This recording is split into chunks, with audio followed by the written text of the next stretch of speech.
The other thing I will kick us off with is that if you're here, you're probably a pretty big baseball fan.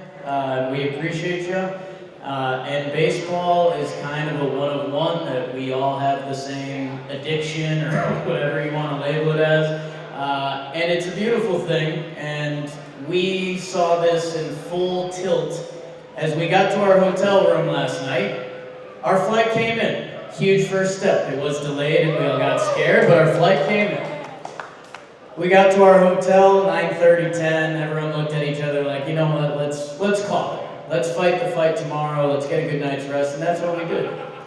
As we were in the hotel lobby, a gentleman walked in wearing a Mets shirt. This gentleman on the low end was 70 years old. This gentleman on the high end was 160 years old. And this ghost of a man looked at me and Joe's McFly, and he goes, Yankee fans. He goes, you know, I saw Aaron Judge on New Year's Eve in Times Square. And we go, yeah?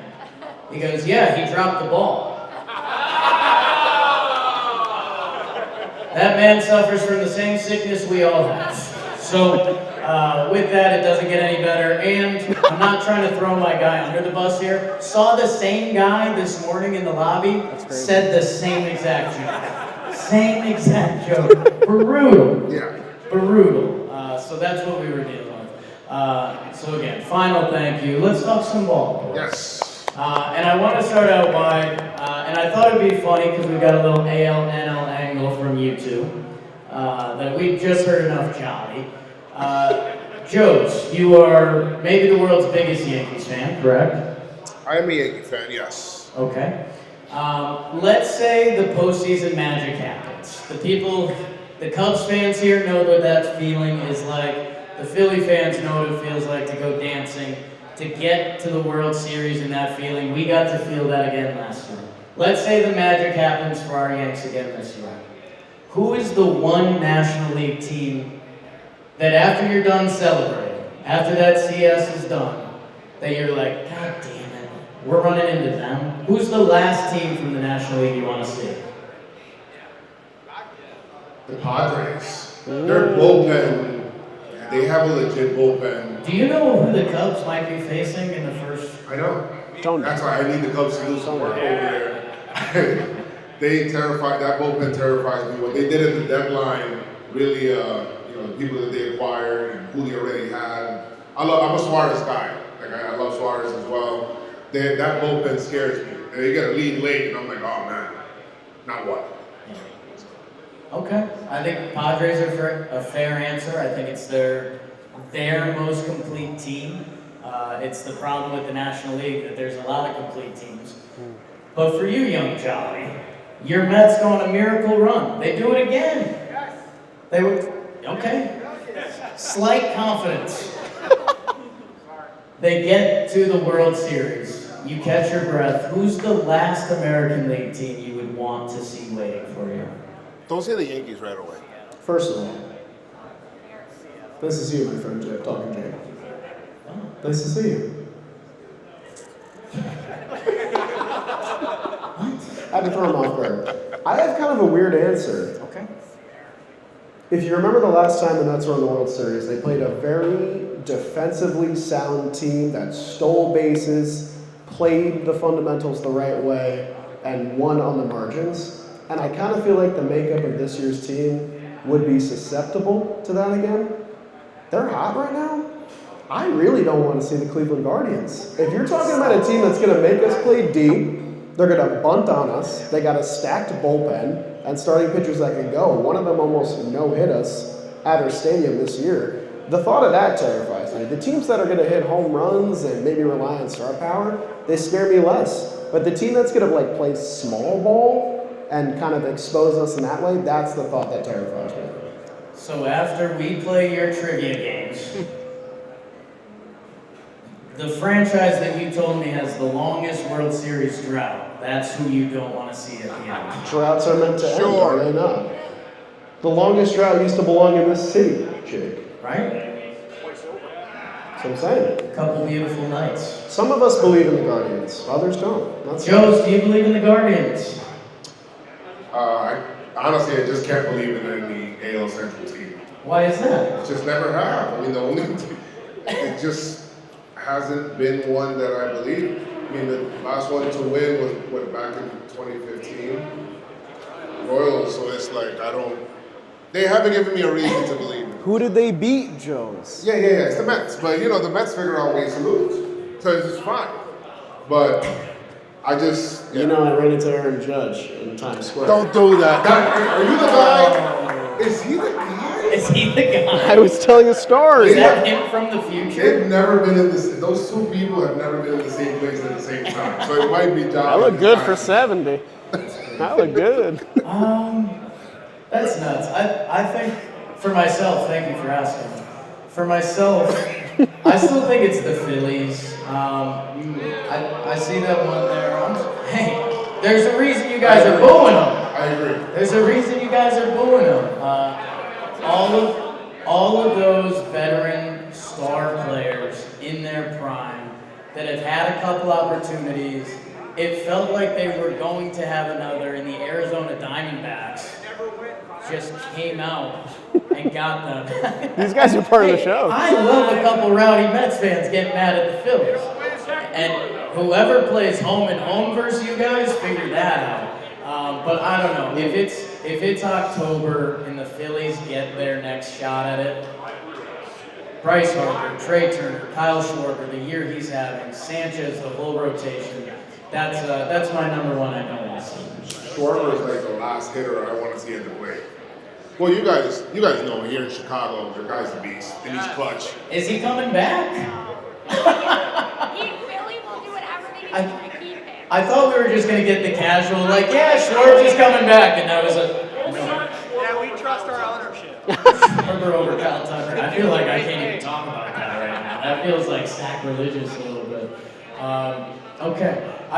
This is another, I don't want to say generic, but we got a lot of ball fans, and it's one of the biggest topics. And Jolly rolled his eyes when I asked him about this because he said every time he hops on baseball today, it has to be talked about. No. But we have one of our most fun.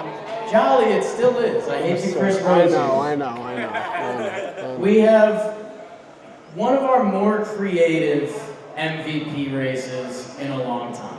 Cal Raleigh, the catcher, who has broken the catcher home run record, who has broken the switch hitter home run record, who plays amazing defense, who is leading the Mariners to an AL West title for the first time in insert Jolly stat here. 2001. Yes, 24. 2001. I had that.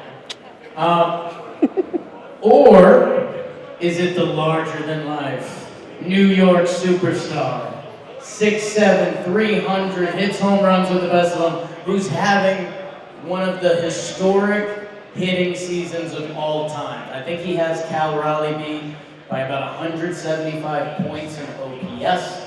He missed a little bit of time, but he came back. He was back to his hitting ways. Joes, I guess I'll start with you, even though I think I know your answer. But is it Aaron Judge or is it Cal Raleigh? It's Aaron Judge. Oh. I mean, you take away all of those OPS points we talked about, and you get Kyle Raleigh. You take 176 OPS points from Kyle Raleigh, and what do you got? You got like the 74th ranked OPS player. So I look at that as what Judge has done for the team is indispensable. I feel like the team gets pitched different. I'm not saying that it doesn't for Kyle Raleigh, and it almost feels bad because I like Kyle Raleigh, and I feel like to make a case for one, sometimes you feel like you got to disparage another, and I hate doing that because I really do think that he's really good, and the fact that he's doing that as a catcher, us growing up as Posada fans, like what he did, and he took that to, and now Raleigh's taking that to another level. I love Pass's answer where he said, I'm going to vote for Judge, but I'm not happy about it because of what he's done. So Seattle's tough, man. He's not only dealing as a catcher, but he's got to deal with that travel too. But if Judge loses, will you be sad? No, because he's already got 2 MVPs, asterisk 3 MVPs. But I think Judge you know, he'll be in there yet again. I don't know if the catcher can be. I don't know if Kyle Raleigh can do this yet again another year. Right. So it'll be like, you know, all right, you win some, you lose some. You know, you lost to a good player. It's not like Right. Altuve's stat line in 2017 was kind of crazy. I won't get into that, but you know, that's what I meant. So Let me get Charlie Elliot's opinion. Jack? First of all, I want to thank you for being so brave with your answer. Thank you. Really on the cutting edge. I only speak truth. Only speak truth. Also, it kind of weirds me out when Joe says OPS and like starts talking about stats. Yeah. Just doesn't get my head stats. right. I'll play the other side because like Jake said before, whenever I film on any show that we do at our company, Chris Rose will just hit me with this because he loves to talk about it. I think we have an opportunity here to go back 20 years on how we used to vote for stuff. We used to care about wins. We used to care about batting average. We used to care a lot more about things being done for the first time. And Cal Raleigh has done a lot of things for the first time this year. You mentioned the switch hitting record. He's putting together a season that a catcher may never do again. And also, I do think that team success is some sort of factor here. The Yankees are there every year. The Mariners very clearly are not. They're usually there at the very, very end, and then something goes wrong or they just fall short. And this year, they kind of feel like they're getting over the hump. And I'm not saying that's only because of Cal Raleigh, but to think that he had no large majority part in it would be naive. So part of me, my heart is with Cal. My heart is fully with Cal Raleigh, just because I think we may never see a season like this from a catcher again, including Cal, including whatever he does in the future.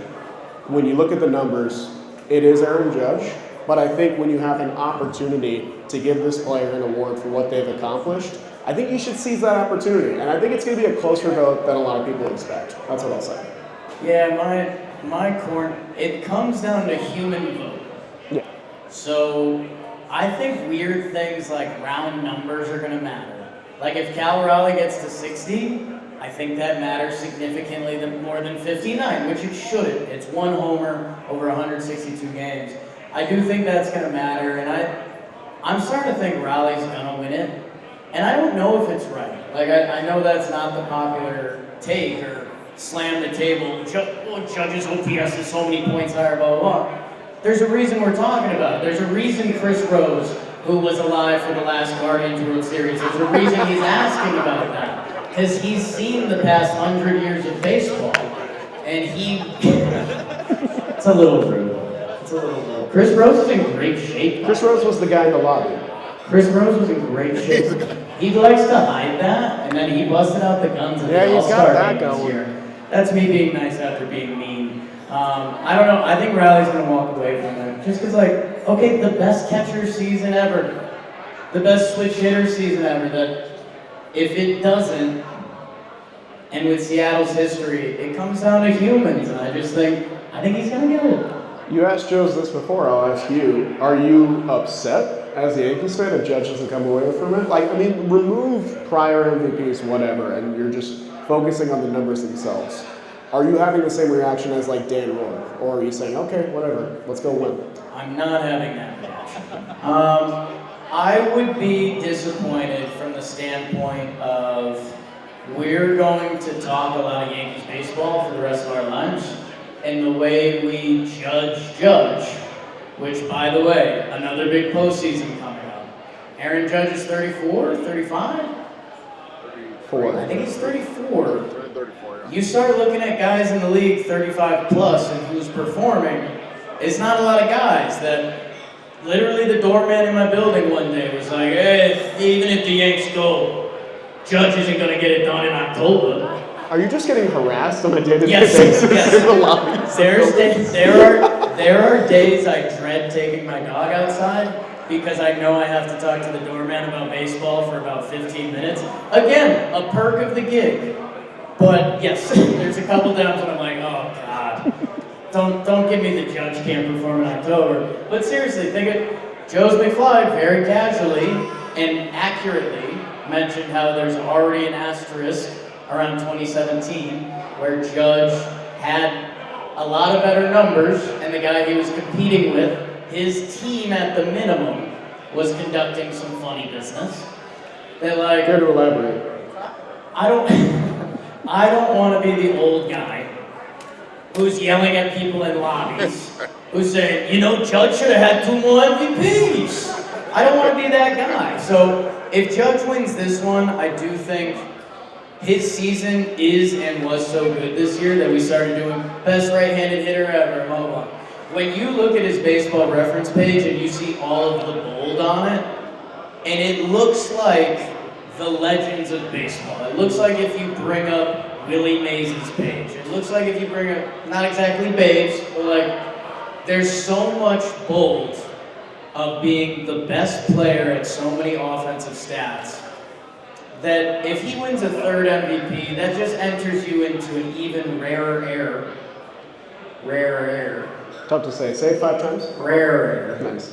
That, yes, we don't get mad like we used to I guess Joe still gets mad. I don't get, pillow punching mad anymore. But yeah, I would be mad if Judge doesn't win the MVP this year.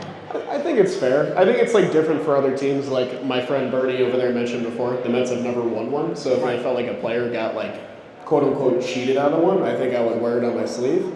But I think, like you mentioned the postseason before, I know that doesn't factor into voting, but it does. It sticks in people's minds. Joe, do you have thoughts on that? Yeah, I mean, Judge, even if he wins the MVP, it's going to be kind of like, okay, but what about October? Yeah.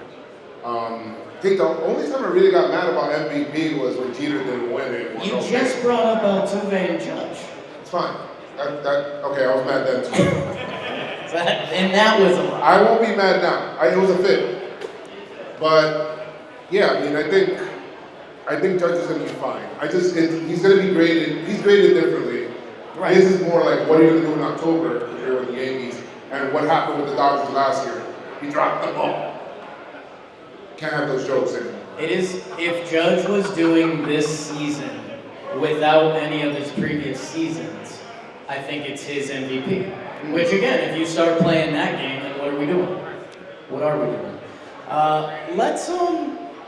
Let's talk a little Cubs. Yeah. And challenge, yeah. Go Cubs, go. Can I sing it? Yeah. Let's go. Hey Chicago, what are you gonna say? Cubs are gonna win. In 2 days. My in 2 favorite days. song in the world. In 2 days. In 2 days. In 2 days. Let's go Brewers! Look at that. Is there? So this is a little anecdote. It's the final week of the baseball season, and today we have Cubs fans rooting for the Milwaukee Brewers. Yeah, that is crazy. We have New York Yankee fans on their flight watching the MLB app on their phone, watching as delayed pitches come in, hoping the Boston Red Sox win. I guess I was gonna bring this to Cubs, but Joe's, you're a silly guy. Some people know that. You're also a very well thought out, you're a veteran player in the clubhouse. Sure. With all the talk about expanded playoffs and everything, and hey, we're the MLB sellouts now. We work for Uncle Rob. Did MLB kind of nail it? Like, this week is electric. Yes, there's so many teams that would have been out of it. And now you have the hope of that third wild card. Like, does Cleveland have the same push if they don't feel like there was a third wild card there waiting for them? And now they got the division. So it's like, I love this. I love chaos. That's just me. As soon as this week started, I looked around and like, wow. Detroit's having a free fall for the ages.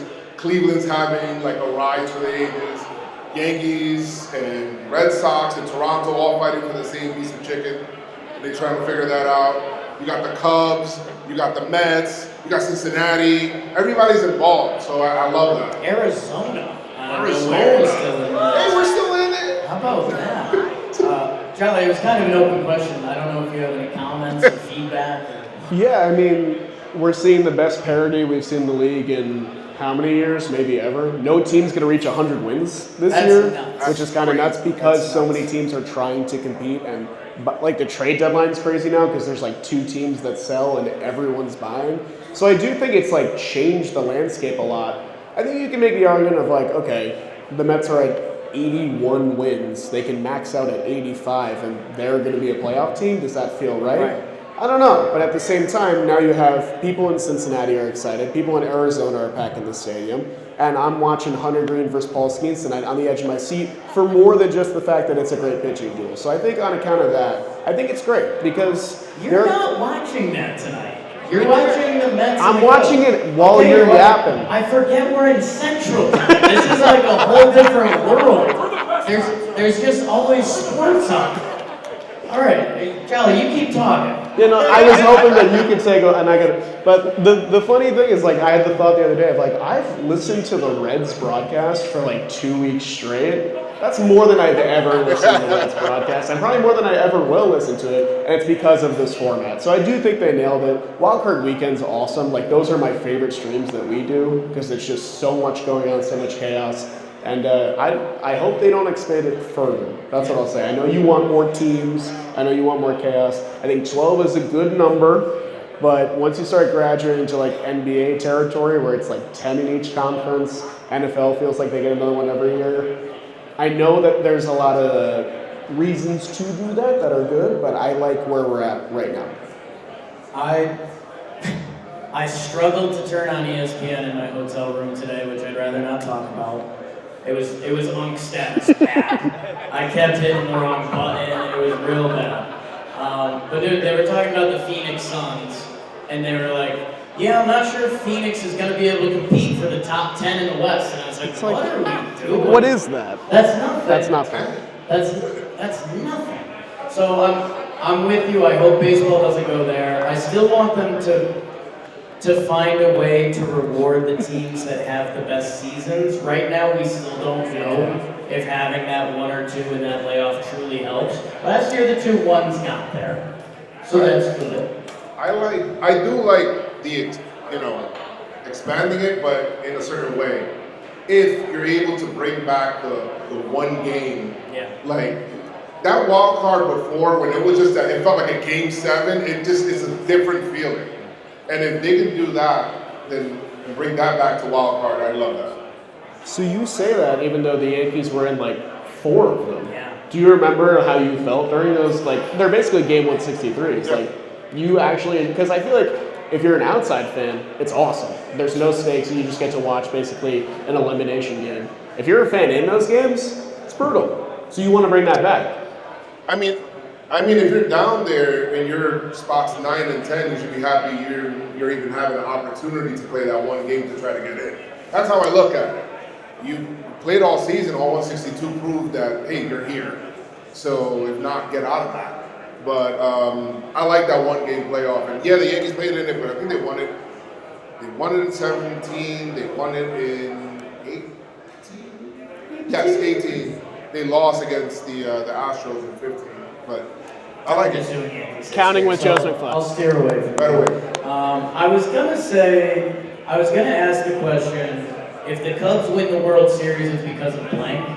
Ooh. But I think the answer to that is Sneaky played really well. Played really well. The lineup bangs, the right pitchers click. Jolly, you said this beforehand, and I wasn't sure if we were gonna have time.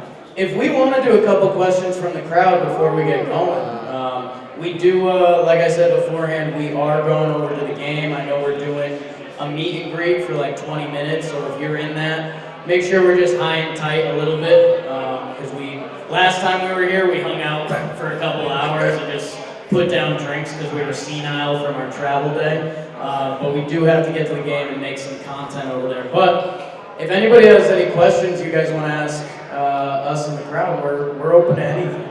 Do you want to go? You want me to go? You go. Got one. You sure? Yeah, we can share the mic. And quick shout out, this is Taylor Jackson who runs our social media. Give it up for Taylor. And shout out to Matty Mass on the camera over there, the GOAT himself. We got Yankees hat down here. We saw a couple hands go up. He was here last time. Sure. Good to see you guys Good to see you. Which unlikely playoff team are you most excited to see either make the wild card spot or potentially win their division? Unlikely playoff team you're the most excited about. For me, this is a little tricky because I've been following the season so closely that not invited to the dance. Toronto. Toronto has kind of been a little brother in our division for a little bit now. The whole get your popcorn ready, and then they stopped winning any games. Toronto's really good. They have a lot of veteran pitchers. They got a couple young pitchers. They can really piece it together. They can beat you. Then I'm very interested to see what their postseason looks like.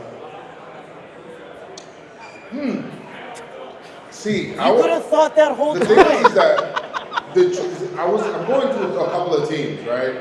Because coming into this year, Detroit, because of the way that they finished last year, Detroit was that team for me, and then now they might not even be in, right? I like chaos, and I would love to see, hey, they got out, but I kind of want to see them in just because I want to see Schoolville in the playoffs. I feel like just his whole attitude. So Detroit to me is the team, but I'm just not even sure if they're going to make it anymore. They're 1-9 in their last 10, dude. It's crazy. Great answer, Joseph. Quick thinker. I'm going to repeat an answer from before. I've been watching a lot of Guardians baseball, and I just think that their brand is like unlike any other team that is going to be in the playoffs this year. They're going to be in. You don't play ball like this right now and not make it.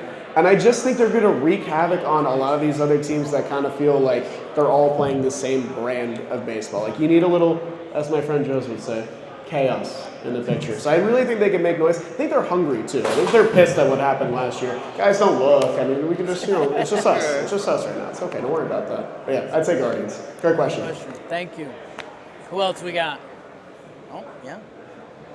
You guys, you discussed the MVP race between Cal Raleigh and Aaron Judge in the AL.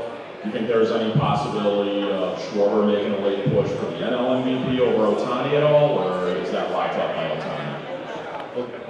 Ohtani's like an MLB darling. I don't know. Wow. I mean, I'd like to see it just because I love what Schwarber's doing. I have so much respect for that guy. I feel like he shows up in the biggest moments. But what Ohtani does is just stolen bases. And Jimmy mentioned the other day. He pitches. Yes, he pitches too. That's important. He mentioned the other day how rare it is for somebody to go 30-30 when we were talking about Jazz. And for the fact that Ohtani does what he does with regularity, it's like any pitch. So they're not going to give it to anybody. But I'd like to see Schwarber get it. Thank you, Joseph. I think it's Ohtani. I think he's up to like 80 innings pitched or something like that, maybe 50. And I think before it might have been a question of like, well, if he's not going to pitch, are we going to give it to a DH again? Now I think it's set in stone. But I think our guy Juan Soto's got a pretty good shot at MVP too. If he gets to that 40-40 plateau, it's not going to matter because like runner-up doesn't really matter. But I think that Schwarber, earlier in the year, the excitement was building for that potential home run record and what he was doing. It's still a fantastic year, and I think the contract is going to be really interesting, a big story this offseason, but it's Ohtani. Congrats to Juan Soto on maybe MVP too. Hey! Yeah. And Aaron Judge. If Schwarber pitched 60 innings of amazing baseball, we'd all be like, Schwarber, it's Shoutout. Thank you, though. I think we got one or two more. Taylor's back there. I know Phillies was here early. All right, I want to keep this easy. So, how would you define someone that knows ball? Home. Someone that knows ball. Wow, an artistic question. I think it's a head nod. It's just a head nod. It could be a jersey. It could be a player's name. I don't know. I'm getting more spiritual than I normally get. I think you nailed it. I think it's a player's name. Like if you watched baseball as a kid and you remember one like random dude, that for me is always like when I have those conversations with people. Because sometimes I'll have someone come up to me and just like name someone. I'll be like, hell yeah, and then it leads to a great conversation. And like I don't know, you don't need to know all the stats to enjoy baseball, right? Like that's really what it comes down to. Yeah. I think for me that's what it comes down to. If you're a ball knower, you got like Juan Lagar, Dominic Brown for the Phillies in your bag or something like that. Something crazy, you know? I think to me is like what's happened in baseball during your history and you bringing that up. So like you're relating to, I remember when I was this old and I remember when Bernie Williams made this catch or Paul O'Neill, let's just me as an example. And you have those things committed to memory, it means you lived that and you still remember that. You're still going through that. I think that's how you know ball. It's not, hey, this guy's OPS is this on certain He year, did it again. which is fine. We do stuff like that for fun, but like that doesn't necessarily mean that you know ball or whatever it is. It's kind of heavy, man. Thank you. Let's do one more, Taylor. You keep talking OPS today. War. What's up with you? Gonna go a little inside talking baseball here. Yes. Was here last time Trevor Plouffe wasn't here. Yeah. I'm at a game this year against the Guardians, running into Chris Rowe. What is he got the bottles of wine, we're good there. What does Trevor Plouffe have against the city of Chicago? It's a great question. I think Trevor Plouffe and the city of Chicago need to start a beef. Now that the John Boy Buster Olney beef has been squashed, we saw Buster today. Everything was good. If Chicago wants to turn against Trevor Plouffe, I more than support that. 100%. Yeah. The crowd goes nuts.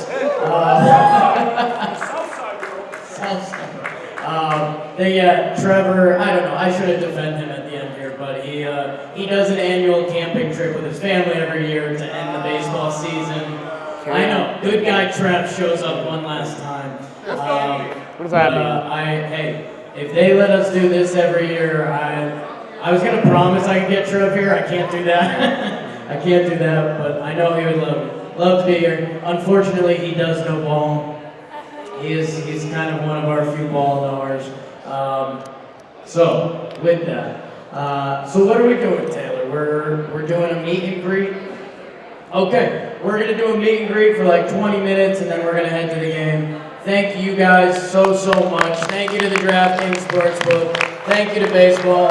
I'm gonna take one of those kind of weird, like, I don't know, you see bands take selfies and stuff. I'm doing this for me. Everyone, baseball, I don't know. Baseball! What is that? I'm sorry about that ending.